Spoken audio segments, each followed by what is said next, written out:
बढ़ता है उसका डेट। और किसानों के एहतजाज के चलते जो मुसाफिर बजरिए सड़क जम्मू पंजाब या बयाना से दिल्ली या यूपी जाना चाह रहे हैं वो कल से रास्ते में फंसे हुए हैं। उनको खाने पीने की दुश्वारियां पेश आ रही हैं। लोगों ने जल्द से जल्द रास्ता खुलवाने की अपील की है।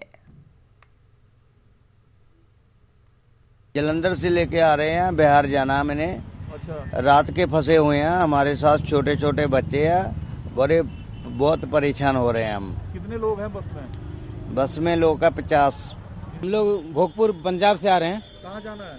बिहार जाना है, फारबिसगंज। फारबिसगंज। जी सर। तो कब से फंसे हैं आप लोग? ये सर कल से हम लोग फंसे हैं, तो अभी तक कोई चांस देखते हैं कि नहीं है। आप लोग क्या होता है? का क्या है? बच्चा लोग जो है उसके खाने पीने का क्या इंतजाम है? खाने पीने का कुछ नहीं इंतजाम है। हम लोग वहाँ ढाबा से कुछ खाए, सारा सामान महंगा है, इसलिए कुछ कोई खाया कोई नहीं खाया, इसलिए दो दिन से कम भूखे हैं। कल रात से। तो बच्चे के लिए क्या दूध पानी का क्या इंतजाम है? कैसे? कोई इंतजाम यहाँ नहीं है।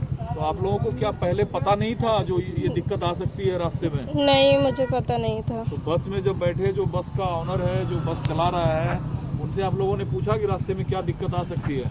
नहीं, कुछ नहीं पूछा। दिल्ली से, हम जम्मू से आ रहे हैं और जाना में दिल्ली है। अच्छा, आपको पता था कि जो फार्मर्स लोग हैं वो प्रोटेस्ट कर रहे हैं? बिल्कुल भी नहीं, कोई अपडेट नहीं थी इस चीज की। क्या आपने खबर बल्कि पढ़ी? कल हमें शाम को 6 बजे पता चला था इस बारे में। तो उन्होंने बोला था कि ये सब चीज प्रोटेस्ट वगैरह होगा, तो अभी से मत जाइए।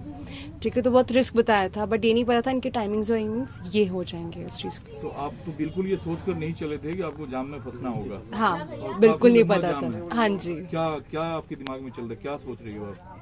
बस ऑब्वियसली बस हमें जल्द से जल्द घर पहुंचाया जाए।